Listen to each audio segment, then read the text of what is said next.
കണ്ണൂരിൽ CPIM പ്രവർത്തകനെ RSS നടത്തി.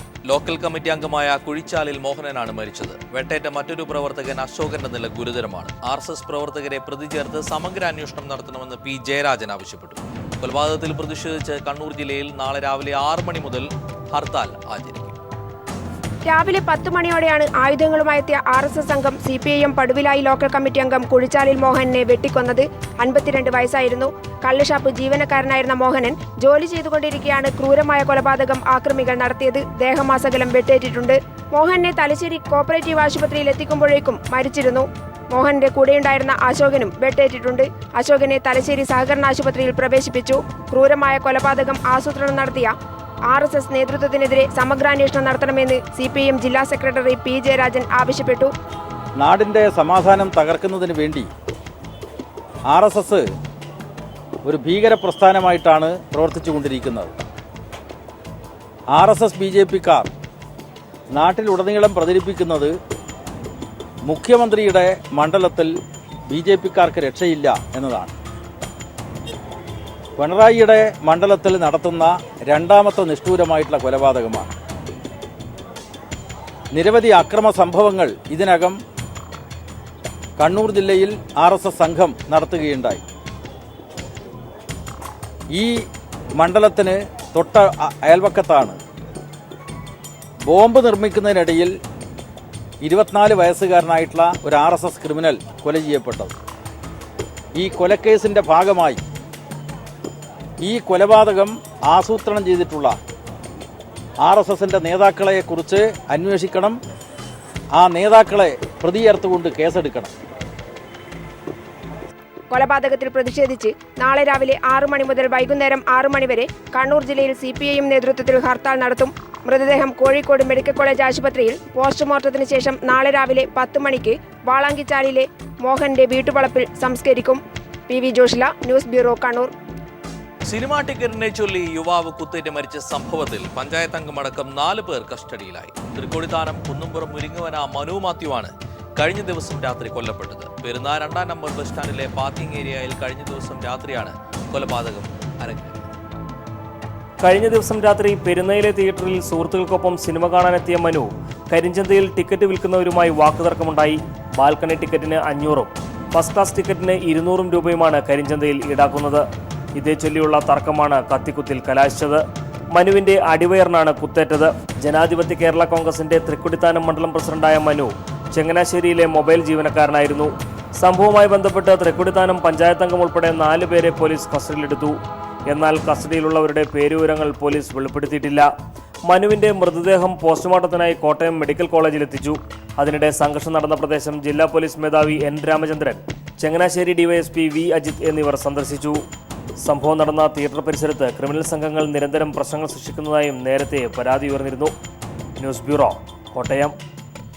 പെരുമ്പാവൂരിൽ വിജിലൻസ് ചമഞ്ഞ് വീട്ടിൽ മോഷണം നടത്തിയ സംഭവത്തിൽ മുൻ പോലീസ് ഉദ്യോഗസ്ഥൻ അറസ്റ്റിലായി. സംഭവ ദിവസം പോലീസ് യൂണിഫോമിൽ വന്ന കോട്ടയം സ്വദേശി രഞ്ജനാണ് പിടിയിലായത്. ഇതോടെ കേസിൽ അറസ്റ്റിലാകുന്നവരുടെ എണ്ണം 7 ആയി.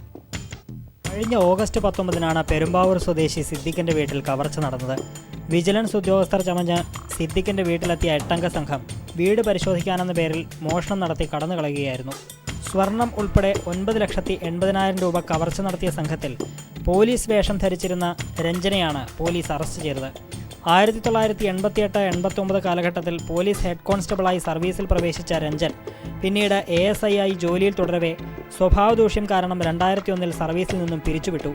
പിന്നീട് കുടുംബസമേതം കോട്ടയം ചിങ്ങവനത്ത് താമസിക്കവെയാണ് പെരുമ്പാവൂരിൽ വിജിലൻസ് ചമഞ്ഞ് കവർച്ച നടത്താൻ പോയതെന്ന് പെരുമ്പാവൂർ SI ഫൈസൽ പറഞ്ഞു. തിരുവനന്തപുരത്ത് അറസ്റ്റ് ചെയ്തതായാലും ബഹുമാനപ്പെട്ട റൂറൽ ജില്ലാ പോലീസ് മേധാവിക്ക് കിട്ടിയ ഇൻഫർമേഷൻ അടിസ്ഥാനത്തിലാണ് പ്രതിയെ അറസ്റ്റ് ചെയ്തത്. പ്രതിയെ കോടതിയിൽ ഹാജരാക്കി. സംഭവത്തിൽ ഉൾപ്പെട്ട മറ്റ് 7 പ്രതികൾക്ക് വേണ്ടി പോലീസ് തിരച്ചിൽ ഊർജിതമാക്കി. News bureau, Kochi. Perumbavoor Andopuram saint Antony's പള്ളിയിൽ മൃതദേഹം സംസ്കരിക്കുന്നതുമായി ബന്ധപ്പെട്ട തർക്കം സംഘർഷത്തിലെത്തി. കല്ലറയെ ചൊല്ലിയായിരുന്നു തർക്കം. പിന്നീട് അതിരൂപത ഇടപെട്ട് സംഘർഷത്തിന് അയവ് വന്ന ശേഷമാണ് മൃതദേഹം സംസ്കരിച്ചത്. കാഴ്ചയിലേക്ക്. രാവിലെ 9:30ഓടെയാണ് ഇടവകയിൽ മരിച്ച സ്ത്രീയുടെ മൃതദേഹം സംസ്കരിക്കുന്നതിനായി ബന്ധുക്കൾ സെന്റ് ആന്റണീസ് പള്ളിയിലെത്തിയത്. സംസ്കാര ചടങ്ങുകൾ തുടങ്ങാനിരിക്കെ സെമിത്തേരിയിൽ കല്ലറയെ ചൊല്ലി തർക്കം ഉടലെടുത്തു. കീഴ്വഴക്കമനുസരിച്ച് 2008 മരിച്ചയാളുടെ കല്ലറ തുറക്കേണ്ടതിന് പകരം സംസ്കാരത്തിനായി 2009 മരിച്ചയാളുടെ കല്ലറ തുറന്നതാണ് പ്രശ്നങ്ങളുടെ തുടക്കം. 2008 മരിച്ച വ്യക്തിയുടെ കുടുംബാംഗങ്ങൾ കുടുംബക്കല്ലറയാക്കുന്നതിനായി പണം അടച്ചിട്ടുണ്ടെന്നും അതിനാൽ ആ കല്ലറ തുറക്കാനാവില്ലെന്നും പള്ളി വികാരി അറിയിച്ചു. ഇതിനെതിരെ ഇടവകാംഗങ്ങൾ രംഗത്ത് വരികയായിരുന്നു. ഇവിടെ ആർക്കും വ്യക്തിഗത കല്ലറയില്ല. അതുകൊണ്ടാണ് ഒരു കല്ലറ മാത്രമേ ഉള്ളൂ, അത് മാത്രമേ അനുവദിക്കുള്ളൂ. അതിന് ഏത് അറ്റം വരെ ഞങ്ങൾ പോകും, അതിനെ എന്ത് രീതിയിലും എതിർക്കുകയും ചെയ്യും. വാക്കുതർക്കം സംഘർഷമായി മാറിയതോടെ പോലീസ് സ്ഥലത്തെത്തി. പിന്നീട് അതിരൂപത ഇടപെട്ടതോടെ ഇടവകാംഗങ്ങൾ തർക്കം അവസാനിപ്പിക്കുകയും പള്ളി വികാരി നിർദ്ദേശിച്ചതനുസരിച്ച് മൃതദേഹം സംസ്കരിക്കുകയും ചെയ്തു. News bureau, Kochi. കൊച്ചി സർവകലാശാലയിൽ LLM 1-ാം വർഷ വിദ്യാർത്ഥികൾക്ക് കടുത്ത മാനസിക പീഡനം. പരീക്ഷയ്ക്ക് പഠിക്കാൻ മതിയായ സമയം നൽകാതെയും അസൈൻമെന്റുകളും പ്രൊജക്ടുകളും ഉൾപ്പെടെ അധിക ഭാരം അടിച്ചേൽപ്പിച്ചുമാണ് മാനസിക പീഡനമെന്ന് വിദ്യാർത്ഥികൾ പറയുന്നു. ഇന്റേണൽ പരീക്ഷയ്ക്ക് മാർക്ക് കുറയ്ക്കുമെന്ന ഭയത്താൽ പരാതി നൽകാൻ മടിക്കുന്ന വിദ്യാർത്ഥികൾ കടുത്ത മാനസിക സംഘർഷത്തിലാണ്. ഇക്കഴിഞ്ഞ ജൂലൈ 18-നാണ് കൊച്ചി സർവകലാശാലയിൽ LLM 1-ാം വർഷ വിദ്യാർത്ഥികൾക്ക് ക്ലാസ് തുടങ്ങിയത്. ക്ലാസ് തുടങ്ങി 4 മാസം തികയുന്നതിന് മുൻപ് തന്നെ നവംബർ 7-ന് ആദ്യ സെമസ്റ്റർ പരീക്ഷ തുടങ്ങുന്നതായി വിദ്യാർത്ഥികൾക്ക് അറിയിപ്പ് ലഭിച്ചു കഴിഞ്ഞു. ഈ കുറഞ്ഞ കാലയളവിനുള്ളിൽ അധ്യാപകരെല്ലാം തങ്ങളുടെ വിഷയങ്ങൾ എടുത്തു തീർത്തുകൊണ്ടിരിക്കുന്നു. രാവിലെ 9 മണി മുതൽ 4 മണി വരെ ക്ലാസ് എടുക്കുന്നതിന് പുറമെ 2-ാം ശനിയാഴ്ച ഉൾപ്പെടെ അധിക ക്ലാസും വയ്ക്കാറുണ്ടെന്ന് വിദ്യാർത്ഥികൾ പറഞ്ഞു. എന്നാൽ പഠിപ്പിക്കുന്ന വിഷയങ്ങൾ ഒരു തവണ വായിക്കാൻ പോലും സമയം കിട്ടില്ലെന്നിരിക്കെ അസൈൻമെന്റുകളും പ്രോജക്റ്റുകളും വേറെയുമുണ്ട്. ഇതിലുമുപരി ഇന്റേണൽ പരീക്ഷയും ഒപ്പം നടത്തുന്നു. അധിക പഠനഭാരവും തുടർച്ചയായ എഴുത്തും കാരണം വിദ്യാർത്ഥികൾ കടുത്ത മാനസിക സംഘർഷത്തിലാണ്. കൂടാതെ കൈമുട്ടിനും കഴുത്തിനും വേദനയടക്കമുള്ള ശാരീരിക അസ്വസ്ഥതകളും അനുഭവിക്കേണ്ടി വരുന്നുവെന്ന് വിദ്യാർത്ഥികൾ പറയുന്നു. മാനസിക പീഡനത്തെ തുടർന്ന് 2 വിദ്യാർത്ഥികൾ പഠനം മതിയാക്കി പോവുകയും ചെയ്തു. ഏതെങ്കിലും വിദ്യാർത്ഥി ക്ലാസ്സിലെത്താൻ 5 മിനിറ്റ് വൈകിയാൽ അധ്യാപകർ ക്ലാസ്സിൽ നിന്ന് ഇറങ്ങിപ്പോകുന്ന സാഹചര്യവുമുണ്ടെന്ന് വിദ്യാർത്ഥികൾ പറയുന്നു. ഇന്റേണൽ പരീക്ഷയ്ക്ക് മാർക്ക് കുറയ്ക്കുമെന്ന ഭയത്താൽ കുസാറ്റിലെ മാനസിക പീഡനം സംബന്ധിച്ച് പരാതി പറയാനോ മാധ്യമങ്ങൾക്ക് മുന്നിൽ വരാനോ പേടിയാണെന്ന് വിദ്യാർത്ഥികൾ പറഞ്ഞു. പരീക്ഷയ്ക്ക് വിജയിച്ചില്ലെങ്കിൽ ഹോസ്റ്റൽ സൗകര്യം നിഷേധിക്കപ്പെടുമെന്നും വിദ്യാർത്ഥികൾക്ക് മുന്നറിയിപ്പ് നൽകിയിട്ടുണ്ട്. ഇത്രയും പ്രതികൂല സാഹചര്യം നിലനിൽക്കെ അടുത്ത മാസം 7-ന് തുടങ്ങുന്ന പരീക്ഷ എങ്ങനെ എഴുതി വിജയിക്കും എന്ന ആശങ്കയിലാണ് LLM 1-ാം വർഷ വിദ്യാർത്ഥികൾ. News bureau, Kochi. കാൺപൂർ ജില്ലാ മജിസ്ട്രേറ്റ് പ്രതിഭാ ഗൗതം ദുരൂഹ സാഹചര്യത്തിൽ മരിച്ച കേസിൽ ഭർത്താവിനെ പോലീസ് അറസ്റ്റ് ചെയ്തു. കഴിഞ്ഞ ദിവസമാണ് പ്രതിഭാ ഗൗതമിനെ മരിച്ച നിലയിൽ കണ്ടെത്തിയത്. കൊലപാതകമെന്ന നിഗമനത്തെ തുടർന്നാണ് ഭർത്താവ് മനു അഭിഷേകിനെ പോലീസ് അറസ്റ്റ് ചെയ്തത്. കഴിഞ്ഞ ദിവസം കാൺപൂർ സർക്യൂട്ട് ഹൗസ് കോളനിയിലെ ഔദ്യോഗിക വസതിയിലാണ് ജില്ലാ മജിസ്ട്രേറ്റായ പ്രതിഭാ ഗൗതമിനെ കൈഞ്ഞരമ്പ് മുറിച്ച ശേഷം തൂങ്ങി മരിച്ച നിലയിൽ കണ്ടെത്തിയത്. ആത്മഹത്യയെന്നായിരുന്നു പോലീസിന്റെ പ്രാഥമിക നിഗമനം. हमारे बेटी के साथ कोई अन्याय तो है, ये देखने में आता है कोई विशेष दबाव में ये काम हुआ होगा। मैं समझता हूँ काहे कि वो बहुत बहादुर बेटी थी। वो अकेले वो उसने दिल्ली में 6 साल रही, 5 साल वहाँ लखनऊ में रही, तो अकेले रही। मैं तो ये मानता हूँ कि इनके ससुराल वालों का दबाव जरूर रहा था इसके ऊपर। दिल्ली से अकेले इनने क्यों भागने दिया उसको? ये जिम्मेदार नहीं है इस बात के लिए कि दिल्ली से भाग के आई, अकेली थोड़ी भाग के आई होगी। वो कैसे आ सकती है? जब जो दिल्ली गई थी वो फिर दिल्ली से अकेले कैसे आई? वो दिल्ली गई नहीं. എന്നാൽ പോസ്റ്റ്മോർട്ടത്തിൽ കൊലപാതക സാധ്യതയെന്ന റിപ്പോർട്ടിനെ തുടർന്നാണ് ഭർത്താവ് മനു അഭിഷേകിനെ പോലീസ് അറസ്റ്റ് ചെയ്തത്. ये संभवतः हत्या के इसमें सिम्टम्स नज़र आ रहे थे. जो चीज़ें वहाँ पर साक्ष्य इकट्ठे किए गए, डेड बॉडी का पोस्टमार्टम वीडियोग्राफी के साथ पैनल से कराया गया. इससे इस चीज़ की पुष्टि हुई कि महिला की गला दबा के हत्या की गई है. इसके अंदर अभी तक जो साक्ष्य इकट्ठे हुए हैं उस हिसाब से महिला का जो पति है और महिला में विगत कुछ दिनों से झगड़ा चल रहा था. जो व्हाट्सएप के ऊपर हम लोगों ने अभी कन्वर्सेशंस अभी तक निकाले हैं, जो चैट्स निकाली हैं, उस हिसाब से काफ़ी झगड़ा दोनों के बीच में रहा था. और जो पति था उसने यहाँ तक धमकी दी थी कि मैं तुम्हें देख लूँगा, और ये भी बोला था कि ख़त्म कर दूँगा. और साथ ही साथ जो महिला है, महिला के परिवारजनों से भी अपशब्दों का प्रयोग किया था. ये लगातार उसको हैरेस कर रहा था. इस चीज़ की उन्होंने तहरीर में भी लिख के दिया है. पति का आना कल यहाँ पे मॉर्निंग में ही प्रमाणित है. अभी तक जितनी साक्ष्य हैं उस हिसाब से महिला की गला दबा के हत्या इसके द्वारा की गई. കൊല്ലപ്പെട്ട യുവതിയുടെയും ഭർത്താവിന്റെയും വാട്സാപ്പ്, ഫേസ്ബുക്ക് ചാറ്റുകളും മറ്റും പരിശോധിച്ച പോലീസ് സംശയങ്ങളെ തുടർന്ന് മനുവിനെ അറസ്റ്റ് ചെയ്യുകയായിരുന്നു. ഭാര്യ ആത്മഹത്യ ചെയ്തു എന്നായിരുന്നു ഇയാൾ പോലീസിന് നൽകിയ മൊഴി. കഴിഞ്ഞ ഏപ്രിലിലായിരുന്നു ഇവരുടെ വിവാഹം. ദില്ലി ഹൈക്കോടതിയിലെ അഭിഭാഷകനായ മനുവും പ്രതിമയും തമ്മിൽ കലഹം പതിവായിരുന്നുവെന്ന് മാതാപിതാക്കൾ പോലീസിനോട് പറഞ്ഞു. ദില്ലിയിലാണ് യുവതിയുടെ മാതാപിതാക്കൾ താമസിക്കുന്നത്. പ്രതിഭാ ഗൗതമിന്റെ ബന്ധുക്കളുടെ പരാതിയെ തുടർന്ന് പോലീസ് വിശദമായ അന്വേഷണം നടത്തിവരികയാണ്. News desk. ദില്ലിയിൽ CPIM കേന്ദ്ര കമ്മിറ്റി ഓഫീസിലേക്ക് BJP അതിക്രമം തടയാൻ ശ്രമിച്ച ദില്ലി പോലീസിന് നേരെ കല്ലേറ്. പോലീസ് ജലപീരങ്കി ഉപയോഗിച്ചു. കേരളത്തിൽ രാഷ്ട്രീയ അക്രമങ്ങൾ നടക്കുന്നുവെന്ന് ആരോപിച്ചാണ് BJP ആക്രമണം നടത്തിയത്. കണ്ണൂരിൽ BJP RSS ആക്രമണത്തിൽ CPIM പ്രവർത്തകൻ കൊല്ലപ്പെട്ട ദിവസം തന്നെയാണ് ദില്ലിയിൽ AKG ഭവന് നേരെ ആസൂത്രിതമായി RSS BJP പ്രവർത്തകർ ആക്രമണം നടത്തിയത്. കേരളത്തിലെ അതിക്രമം മറച്ചുപിടിക്കാൻ കൂടിയായിരുന്നു ശ്രമം. AKG ഭവന് മുന്നിൽ പോലീസ് സ്ഥാപിച്ചിരുന്ന ബാരിക്കേഡുകൾ BJP പ്രവർത്തകർ തകർത്തു. തടയാൻ ശ്രമിച്ച പോലീസിന് നേരെ വ്യാപക അക്രമം അഴിച്ചുവിട്ടു. കമ്പുകളും കല്ലുകളും പോലീസിന് നേരെ വലിച്ചെറിഞ്ഞു. അക്രമം രൂക്ഷമായതിനെ തുടർന്ന് പോലീസിന് നേരിയ തോതിൽ ജലപീരങ്കി പ്രയോഗിക്കേണ്ടി വന്നു. ദേശീയ നേതൃത്വത്തിന്റെ നിർദ്ദേശപ്രകാരം ദില്ലി BJP അധ്യക്ഷൻ സതീഷ് ഉപാധ്യയുടെ നേതൃത്വത്തിലായിരുന്നു പ്രകടനവും അതിക്രമങ്ങളും. और इस तरह की हत्याओं का स्थान लोकतंत्र में बिल्कुल नहीं है। अगर आप संविधान को मानते हैं, अगर आप लोकतंत्र को मानते हैं, अगर आपने संविधान की शपथ राज्य के अंदर ली है, तो राज्य प्रायोजित ये हत्याओं का दौर निश्चित रूप से बंद होना चाहिए. CPIM general secretary Sitaram Yechury അടക്കമുള്ളവർ കേന്ദ്ര കമ്മിറ്റി ഓഫീസിലുള്ളപ്പോഴായിരുന്നു BJPയുടെ ആക്രമണം. കേരളത്തിൽ പാർട്ടി പ്രവർത്തകർക്ക് നേരെ രാഷ്ട്രീയ ആക്രമണം നടക്കുന്നുവെന്നാണ് BJPയുടെ ആരോപണം. മാസങ്ങൾക്ക് മുമ്പേ ഇതേ വിഷയത്തിലും BJP CPIM ഓഫീസിന് നേരെ ആക്രമണം നടത്തിയിരുന്നു. News bureau, Delhi. ജമ്മുകാശ്മീർ പാമ്പോറിലെ സർക്കാർ മന്ദിരത്തിൽ ഭീകരാക്രമണ ശ്രമം സൈന്യം പരാജയപ്പെടുത്തി. ഏറ്റുമുട്ടലിൽ ഒരു സൈനികനും പോലീസുകാരനും ഗുരുതരമായി പരിക്കേറ്റു. സർക്കാർ കെട്ടിടത്തിൽ ഒളിച്ച ഭീകരരും സൈനികരും തമ്മിൽ ഏറ്റുമുട്ടൽ നടന്നു.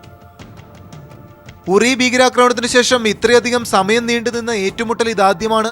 രാവിലെ 6:30ഓടെയായിരുന്നു പാമ്പോറിലെ സർക്കാർ മന്ദിരത്തിലേക്ക് ഭീകരർ കടന്നുകയറിയത്.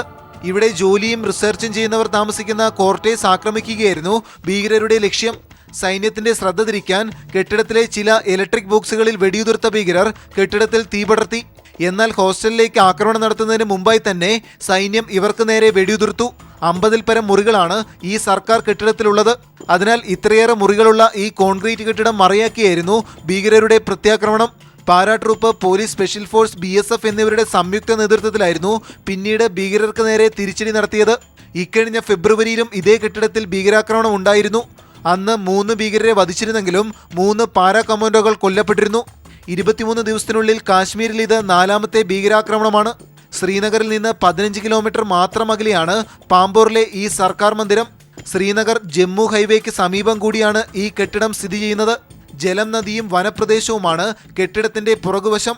ഈ നദിയിലൂടെ ഭീകരർ എത്തിയതായാണ് സൈന്യം സംശയിക്കുന്നത്. സ്ഥിതിഗതികൾ വിലയിരുത്തിയുള്ള റിപ്പോർട്ട് കരസേനാ മേധാവി പ്രതിരോധ മന്ത്രിക്ക് കൈമാറി. ശ്രീനഗറിൽ കൂടി ആക്രമണത്തിന് ഭീകരർ പദ്ധതിയിടുന്നതായി രഹസ്യാന്വേഷണ വിഭാഗം മുന്നറിയിപ്പ് നൽകിയിട്ടുണ്ട്. ഈ സാഹചര്യത്തിൽ കാശ്മീർ ഉൾപ്പെടെ അതിർത്തി പ്രദേശത്ത് സുരക്ഷ കർശനമാക്കി. News bureau, Delhi. യുദ്ധത്തിനിടയിൽ അംഗവൈകല്യം സംഭവിച്ച സൈനികരുടെ പെൻഷൻ കേന്ദ്ര സർക്കാർ വെട്ടിക്കുറച്ചു. ഇനി മുതൽ പെൻഷനിൽ 18,000 രൂപ വരെ കുറവുണ്ടാകും. സൈന്യം പാകിസ്ഥാനിൽ സർജിക്കൽ അറ്റാക്ക് നടത്തിയ ദിവസം തന്നെയാണ് പെൻഷൻ വെട്ടിക്കുറയ്ക്കാനുള്ള തീരുമാനം കേന്ദ്ര സർക്കാർ കൈക്കൊണ്ടത്. സെപ്റ്റംബർ 28-ാം തീയതി ഇന്ത്യൻ സൈനികർ പാക് മണ്ണിൽ സർജിക്കൽ അറ്റാക്ക് നടത്തുമ്പോൾ സൈനികരുടെ വികലാംഗ പെൻഷൻ വെട്ടിക്കുറയ്ക്കാനുള്ള തീരുമാനമെടുക്കുകയായിരുന്നു കേന്ദ്ര സർക്കാർ. 2 ദിവസത്തിനു ശേഷം ഉത്തരവ് പുറത്തിറക്കി. സെപ്റ്റംബർ 30-ാം തീയതി പുറത്തിറങ്ങിയ ഉത്തരവ് പ്രതിരോധ മന്ത്രാലയത്തിന്റെ വെബ്സൈറ്റിൽ പ്രാധാന്യത്തോടെ പ്രസിദ്ധീകരിച്ചിട്ടുണ്ട്. ജോലിക്കിടെ അപകടം സംഭവിച്ച അംഗവൈകല്യം വന്ന സർവീസിൽ നിന്ന് പിരിയേണ്ടി വന്ന സൈനികരുടെ പെൻഷനാണ് വെട്ടിക്കുറച്ചത്. 7ാം ശമ്പള കമ്മീഷന്റെ നിർദ്ദേശങ്ങൾ പരിഗണിച്ച് പെൻഷൻ ഇനി മുതൽ സ്ലാബ് രീതിയിലേക്ക് മാറും. അവസാന ശമ്പളം പെൻഷനായി നൽകുന്നത് അവസാനിപ്പിച്ചു. ഇതുപ്രകാരം സാധാരണ സൈനികർക്ക് വികലാംഗ പെൻഷനായി പ്രതിമാസം 45,200 രൂപ നൽകിയിരുന്നത് ഇനി മുതൽ 27,200 രൂപ മാത്രമായിരിക്കും. 18,000 രൂപയാണ് കുറച്ചത്. സർജിക്കൽ സ്ട്രൈക്ക് പോലുള്ള സൈനിക നീക്കങ്ങൾക്ക് നേതൃത്വം നൽകുന്നത് മേജർ റാങ്കിലുള്ളവരാണ്. ഈ റാങ്കിലുള്ള 10 വർഷം പൂർത്തിയാക്കിയവരുടെ പെൻഷനും 70,000 രൂപ ഒറ്റയടിക്ക് കുറച്ചു. ഓഫീസർ റാങ്കിലുള്ളവർക്ക് 27,000 രൂപയും ജൂനിയർ കമ്മീഷൻഡ് ഓഫീസർമാർക്ക് 17,000 രൂപയും മറ്റു റാങ്കിലുള്ളവർക്ക് 12,000 രൂപയുമാണ് പുതിയ പ്രതിമാസ പെൻഷൻ സ്ലാബ്. 2016 ജനുവരി 1 മുതൽ മുൻകാല പ്രാബല്യത്തോടെയാണ് സൈനികർക്കെതിരെയുള്ള ഈ ക്രൂരതയ്ക്ക് കേന്ദ്ര സർക്കാർ തുടക്കമിട്ടിരിക്കുന്നതും. അംഗവൈകല്യം സംഭവിക്കുന്ന പല സൈനികരും യുവാക്കളാണ്. മറ്റൊരു തൊഴിൽ പോലും ഇവർക്ക് ലഭിക്കില്ല. ഇവർക്കും കുടുംബത്തിനും ആകെയുള്ള ആശ്രയം പെൻഷൻ മാത്രമായിരിക്കും. അതിലാണ് കേന്ദ്ര സർക്കാർ കൈവച്ചത്. News bureau, Delhi.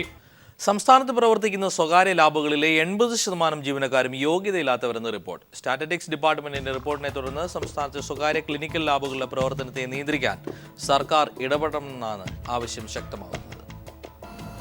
2014 സംസ്ഥാന എക്കണോമിക്സ് ആൻഡ് സ്റ്റാറ്റിസ്റ്റിക്സ് വിഭാഗം തയ്യാറാക്കിയ പഠന റിപ്പോർട്ട് പ്രകാരം കേരളത്തിൽ 4168 സ്വകാര്യ ലാബുകളാണ് പ്രവർത്തിക്കുന്നത്. ഇവയിൽ 80% ലാബുകളിലും വേണ്ടത്ര യോഗ്യതയില്ലാത്ത ജീവനക്കാരാണ് പ്രവർത്തിക്കുന്നത്. ഇത്തരം ലാബുകളിലെ പരിശോധനാ ഫലവും പരിശോധനാ നിരക്കും വ്യത്യസ്ത തരത്തിലാണ്. ഇങ്ങനെയുള്ള ലാബുകളെ നിയന്ത്രിക്കുന്നതിനും രജിസ്റ്റർ ചെയ്യുന്നതിനും 2010 കേന്ദ്ര സർക്കാർ കൊണ്ടുവന്ന ക്ലിനിക്കൽ എസ്റ്റാബ്ലിഷ്മെന്റ് ബില്ല് കേരളത്തിൽ നടപ്പിലാക്കിയില്ല. കേന്ദ്രത്തിലെ ഈ ബില്ല് പ്രകാരം മറ്റ് സംസ്ഥാനങ്ങളിൽ സ്വകാര്യ ലാബുകളെ നിയന്ത്രിക്കുമ്പോൾ കേരളത്തിലെ ലാബുകൾ യാതൊരുവിധ നിയന്ത്രണവുമില്ലാതെ യഥേഷ്ടം പ്രവർത്തിക്കുകയാണ്. മുനിസിപ്പൽ പഞ്ചായത്ത് ലൈസൻസിന്റെ ബലത്തിലാണ് കേരളത്തിലെ ലാബുകൾ ഇപ്പോൾ പ്രവർത്തിച്ചു വരുന്നത്. ഇത്തരത്തിൽ പ്രവർത്തിക്കുന്ന ലാബുകളെ ഏകീകരിക്കുന്നതിനും ഗുണനിലവാരം മെച്ചപ്പെടുത്തുന്നതിനും 2004 സർക്കാർ കരട് ബില്ലിന് രൂപം നൽകിയെങ്കിലും ഇനിയും ബില്ല് പാസ്സായിട്ടില്ല.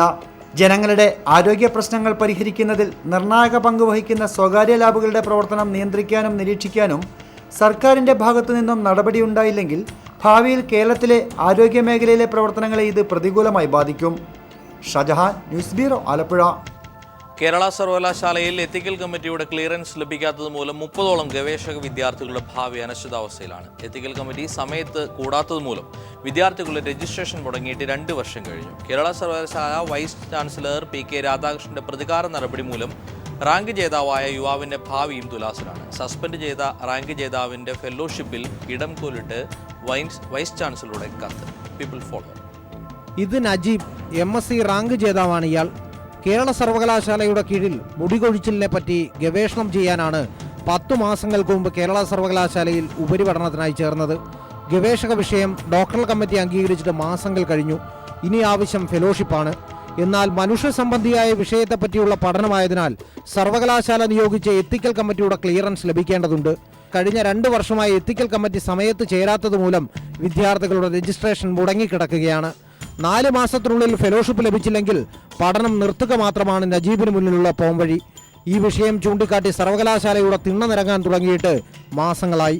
നടന്നു മടുത്തപ്പോൾ വൈസ് ചാൻസലറെ കണ്ട് അവലാതി ബോധിപ്പിക്കാൻ ശ്രമിച്ചു എന്ന ഏക അപരാധം മാത്രമാണ് നജീബ് ചെയ്തത്. VCയുടെ മുറിയിൽ അതിക്രമിച്ച് കയറി എന്ന കാരണം ചൂണ്ടിക്കാട്ടി സസ്പെൻഷനിലാണ് ഇപ്പോൾ നജീബ്. ഇവിടം കൊണ്ട് തീർന്നില്ല കാര്യങ്ങൾ. നജീബിന് ഫെലോഷിപ്പ് കൊടുക്കേണ്ട സ്ഥാപനമായ ശാസ്ത്ര സാങ്കേതിക പരിസ്ഥിതി കൗൺസിലിന് വൈസ് ചാൻസലർ കത്തെഴുതിയിരിക്കുകയാണ്. സസ്പെൻഷനിലായി വിദ്യാർത്ഥിക്ക് ഫെലോഷിപ്പ് കൊടുക്കേണ്ടതുണ്ടോ എന്നാണ് VCയുടെ ചോദ്യം. എനിക്കിപ്പോൾ ഞാൻ കാണാൻ പോയതിനു ശേഷം VCയോട് മോശമായി പെരുമാറി എന്നുള്ളതിൻ്റെ പേര് ഞങ്ങൾക്ക് സസ്പെൻഷൻ കിട്ടി. പിറ്റേന്ന് VC ചെയ്തത് സ്റ്റെക്കിൻ്റെ ഓഫീസിലേക്ക് ലെറ്റർ അയക്കുകയാണ് ചെയ്യുന്നത്. സ്റ്റെക്കിൻ്റെ ഓഫീസിലേക്ക് ഈ വിദ്യാർത്ഥിക്ക് ഈ ഫെലോഷിപ്പ് കൊടുക്കാൻ എത്രത്തോളം ഈ വിദ്യാർത്ഥിയുടെ സ്വഭാവ ദൂഷ്യങ്ങളൊക്കെ ഒന്ന് പരിശോധിക്കണം, ഇത്തരം കേസുകൾ ക്രിമിനൽ കേസുകൾ പ്രതിയായിട്ടുള്ള വിദ്യാർത്ഥിയാണ് എന്ന് പറഞ്ഞ് എൻ്റെ പേരിൽ സ്റ്റെക്കിലേക്ക് ഇദ്ദേഹത്തിന് ഫെലോഷിപ്പ് കൊടുക്കണമെന്ന് പറഞ്ഞ് സ്റ്റെക്കിലേക്ക് ഒരു ലെറ്റർ അയച്ചിരിക്കുകയാണ് വൈസ് ചാൻസലർ. സൈക്കോളജി വിദ്യാർത്ഥികളുടെ അടക്കം 30 പേരുടെ ഉപരിപഠനത്തിന് മുകളിൽ കരുതലിൽ വീണിട്ടും സർവകലാശാല അധികാരികൾ അറിഞ്ഞ മട്ടേയില്ല. വയനാട് സ്വദേശിയായ MK ശരത് ബാബു എന്ന ആദിവാസി വിദ്യാർത്ഥി പഠിക്കാൻ പണമില്ലാത്തതിനാൽ ഇപ്പോൾ കൂലിപ്പണിക്ക് പോവുകയാണ്. 5 വർഷത്തിനുള്ളിൽ ഗവേഷണം പൂർത്തീകരിച്ചില്ലെങ്കിൽ 1,70,000 രൂപ തിരിച്ചടയ്ക്കണം. തങ്ങളുടേതല്ലാത്ത കാരണത്തിൽ ഗവേഷണം അവതാളത്തിലായ വിദ്യാർത്ഥികൾ അവരുടെ ഭാവിയോർത്ത് കടുത്ത ആശങ്കയിലാണ്. S. ജീവൻകുമാർ, തിരുവനന്തപുരം. അന്തർ സംസ്ഥാന സ്വകാര്യ ബസ് ലോബിക്ക് വേണ്ടി പതിറ്റാണ്ടുകൾ പഴക്കമുള്ള തണൽ മരങ്ങൾ മുറിക്കാൻ നീക്കം. റോഡ് വികസനത്തിന്റെ പേരിലാണ് തിരുവനന്തപുരം സ്വാതി തിരുനാൾ സംഗീത കോളേജിന് മുന്നിലെ മരങ്ങൾ മുറിക്കാൻ നീക്കം നടക്കുന്നത്. റിപ്പോർട്ട് കാണാം. തിരുവനന്തപുരം നഗരത്തിലെ ഏറ്റവും കുളിർമയേറിയ പ്രദേശങ്ങളിലൊന്നാണ് സ്വാതി തിരുനാൾ കോളേജിന് മുൻവശം. ഒരുപാട് ആളുകളാണ് ഈ പ്രദേശത്ത് ദിനംപ്രതി എന്നോണം ശുദ്ധവായു കൊള്ളുന്നതിനായി മാത്രം എത്തിച്ചേരുന്നത്. നൂറ്റാണ്ടുകൾക്ക് മുമ്പ് രാജഭരണകാലത്ത് നട്ടുപിടിപ്പിച്ച തണൽ മരങ്ങൾ പക്ഷികളുടെയും നഗരത്തിലെ ആശ്രയങ്ങളിലൊന്നാണ്. എന്നാൽ ഏതു നിമിഷം വേണമെങ്കിലും ഈ മരങ്ങൾക്ക് കത്തി വീണേക്കാം. റോഡ് വികസനത്തിൻ്റെ പേരിലാണ് ഈ പ്രദേശത്തെ മരങ്ങൾ വെട്ടാനുള്ള രഹസ്യ നീക്കം കഴിഞ്ഞ സർക്കാരിൻ്റെ കാലത്ത് ആരംഭിച്ചത്. നൂറ്റാണ്ടുകളുടെ പൈതൃകം പേറുന്ന ഈ മരങ്ങൾ വെട്ടിമുറിച്ചാൽ ഈ മരങ്ങളും അതിൻ്റെ തണലും പിന്നെ ഓർമ്മ മാത്രമാവും. 2015 ഡിസംബർ 12 സർക്കാർ വിളിച്ചൊരു യോഗത്തിൽ വെച്ച് റോഡ് വികസനത്തിനായി സ്ഥലം വിട്ടുതന്നേ മതിയാവൂ എന്ന് ഗാന്ധിയൻ സ്മാരകനിധിയോട് ആവശ്യപ്പെട്ടു. 99 വർഷത്തേക്ക് സർക്കാർ പാട്ടത്തിന് വിട്ടുകൊടുത്ത ഭൂമി പതിച്ചു കിട്ടാൻ ആയിടെയാണ് ഗാന്ധിയൻ സ്മാരകനിധി സർക്കാരിന് അപേക്ഷ സമർപ്പിച്ചത്. ഭൂമി പതിച്ചു കിട്ടണമെങ്കിൽ കയ്യിലുള്ള മരങ്ങൾ നിൽക്കുന്ന പ്രദേശം വിട്ടുതന്നേ മതിയാവൂ എന്നും പുതുക്കിയ പാട്ടത്തുക ഈടാക്കൂ എന്നും ജില്ലാ ഭരണകൂടം കർശന നിലപാടെടുത്തു. പാട്ടഭൂമി പതിച്ചു കിട്ടും എന്ന് കേട്ടപ്പോൾ പരിസ്ഥിതി സ്നേഹികളായ ഗാന്ധിയൻ സ്മാരകനിധി സ്ഥലം വിട്ടുകൊടുക്കാൻ തയ്യാറാണെന്ന് മുദ്രപത്രത്തിൽ സർക്കാരിന് എഴുതി നൽകി. പരിസ്ഥിതിക്ക് വേണ്ടി നിരന്തരം മുറവിളി കൂട്ടുന്നവരെ കൂടി പ്രലോഭിപ്പിച്ചുകൊണ്ടാണ് ഈ മരങ്ങൾ വെട്ടാനുള്ള സമ്മതപത്രം തയ്യാറാക്കപ്പെട്ടത്. അനവധി വിദ്യാഭ്യാസ സ്ഥാപനങ്ങൾ നിലകൊള്ളുന്ന സ്ഥലമായതിനാൽ റോഡിലെപ്പോഴും ബ്ലോക്ക് ഉണ്ടാകുന്നതിനാലാണ് വീതി കൂട്ടാൻ ശ്രമിക്കുന്നതെന്ന് സർക്കാർ പറയുന്നു. എന്നാൽ മണിക്കൂറുകൾ നിന്നിട്ടും അത്തരമൊരു ട്രാഫിക് കുരുക്കും ഞങ്ങൾക്ക് കാണാനായില്ല. ഒരു പ്രദേശവാസിയുടെ അഭിപ്രായം കേൾക്കുക. ഇവിടെ ഞങ്ങൾ 10-12 വർഷമായി ഈ പ്രദേശത്ത് ഇരിക്കുന്ന ആൾക്കാരാണ്. ഇവിടെ ഈ പ്രദേശത്ത് അങ്ങനെ ഒരു ബ്ലോക്ക് ഇതുവരെ ഞങ്ങളെ കണ്ടിട്ടില്ല. ഞങ്ങൾക്ക് ഈ സംഭവം അതിനെപ്പറ്റി അറിയത്തുമില്ല. തണൽ മരങ്ങൾ മുറിച്ചാൽ അതിൻ്റെ പ്രയോജനം ലഭിക്കുന്നത് ഇവിടെ നിന്നും പുറപ്പെടുന്ന ദീർഘദൂര വോൾവോ ബസ് ലോബിക്ക് മാത്രമായിരിക്കും. അന്തർ സംസ്ഥാന വാഹന ലോബിക്ക് വേണ്ടി ഈ പച്ചപ്പുകൾ വെട്ടി നശിപ്പിക്കണമെന്ന് തീരുമാനിക്കുന്നവർ ഈ സമൂഹത്തിൻ്റെ വളർച്ച കാക്ഷിക്കുന്നവരാണെന്ന് കരുതുക വയ്യ. ഈ മരങ്ങളുടെ കടക്കൽ കത്തിവെക്കുന്നവർ നാളെയുടെ പൊതുശത്രുക്കളാണ്. ക്യാമറമാൻ അഖിലേഷിനൊപ്പം എസ് ജീവൻകുമാർ, തിരുവനന്തപുരം. കേരളത്തിൽ മയക്കുമരുന്ന് വിൽപ്പനയും മോഷണവും പതിവാക്കിയ ചേർത്തല സ്വദേശികളെ പോലീസ് പിടികൂടി. തുറവൂർ സ്വദേശി ധനേഷ്, കൃഷ്ണകുമാർ എന്നിവരാണ് കഴിഞ്ഞ ദിവസം പോലീസിന്റെ പിടിയിലായത്. കാഴ്ചയുമായി ഇന്നത്തെ ക്രൈംബ്രാഞ്ച് പൂർണ്ണമാകുന്നു. നമസ്കാരം. കഞ്ചാവും ഗുളികയും ഉപയോഗിച്ച് ഭ്രാന്തരായി അഭിനയിച്ച് മോഷണം പതിവാക്കിയ 2 യുവാക്കളെ ചേർത്തല പോലീസ് പിടികൂടിയത്. കഴിഞ്ഞ ദിവസം ചേർത്തല നഗരസഭയിലെ മെഡിക്കൽ സ്റ്റോറിലേത് ഉൾപ്പെടെ 10 മോഷണ കേസുകൾ തെളിഞ്ഞതായി പോലീസ് പറഞ്ഞു. അറസ്റ്റ് ചെയ്തപ്പോൾ ഇയാളിൽ നിന്നും ഏതാണ്ട് ഇപ്പോൾ 7ഓളം മോഷണ കേസുകൾ നമുക്ക് തെളിവ് കിട്ടിയിട്ടുണ്ട്. ചേർത്തല ടൗണിൽ തന്നെ 6ഓളം മോഷണ കേസുകളുണ്ട്. അതിലുപരി ഇപ്പോൾ ഏതാണ്ട് 1.5 മാസമേ ആയുള്ളൂ അയാൾ ട്രിവാൻഡ്രം സെൻട്രൽ ജയിലിൽ നിന്ന് ശിക്ഷ കഴിഞ്ഞ് ഇറങ്ങിയിട്ട്. ഇയാളുടെ മെയിൻ ഓപ്പറേഷൻസ് ചേർത്തല മേഖലയിലും പിന്നെ ഇൻ്റർസിറ്റി ട്രെയിനിലുണ്ട്. ഇപ്പോൾ ഇൻ്റർസിറ്റിയിൽ രാവിലെ 5 മണിക്ക് കയറുന്ന ആൾക്കാർ കയറി അപ്പം തന്നെ സാധാരണ ഉറങ്ങിപ്പോകും. ഈ ഉറങ്ങുന്ന സമയത്ത് ആ ഏരിയകൾ കവർ ചെയ്തിട്ട് അവരുടെ വിലപിടിപ്പുള്ള ബാഗ്, അതുപോലെ തന്നെ മൊബൈൽ ഫോൺ എന്നിവ മോഷ്ടിക്കുക എന്നുള്ളതാണ് അയാളുടെ പ്രധാന പണി. 1 ലക്ഷത്തിലേറെ രൂപയും കഞ്ചാവും ഇവരിൽ നിന്നും പോലീസ് പിടിച്ചെടുത്തു. Cherthala government town LP school junction സമീപത്തെ ലളിത മെഡിക്കൽസ് അടക്കമുള്ള കടകളിൽ മോഷണം നടത്തിയവരാണ് പിടിയിലായത്. അടുത്തിടെ നടന്ന മോഷണങ്ങൾ നടത്തിയത് ഇവരാണെന്ന് പോലീസ് പറഞ്ഞു. പണവും സാമഗ്രികളും ഉൾപ്പെടെ 3 ലക്ഷത്തോളം രൂപയും ഇവർ കൈക്കലാക്കിയിട്ടുണ്ട്. 10 ദിവസങ്ങൾക്കുള്ളിലാണ് സ്ഥാപനങ്ങളിൽ മോഷണം നടത്തിയത്. ദിവസവും എറണാകുളം റെയിൽവേ സ്റ്റേഷനിലെത്തുന്ന പ്രതികൾ വൈകിട്ട് 5-ന് ഇൻ്റർസിറ്റി ട്രെയിൻ യാത്രക്കാരിൽ നിന്നും പണവും മൊബൈൽ ഫോണും കവരുന്നത് പതിവാണ്. കോടതിയിൽ ഹാജരാക്കിയ പ്രതികളെ റിമാൻഡ് ചെയ്തു. കൂടുതൽ അന്വേഷണത്തിന് പ്രതികളെ കസ്റ്റഡി ലഭിക്കാൻ കോടതിയെ സമീപിക്കുമെന്ന് പോലീസ് പറഞ്ഞു. Cherthala DYSP YR Rustam, CI VP Mohanlal, SI AV Saiju എന്നിവരടങ്ങുന്ന സംഘമാണ് പ്രതികളെ പിടികൂടിയത്. Shajahan, news bureau, Alappuzha.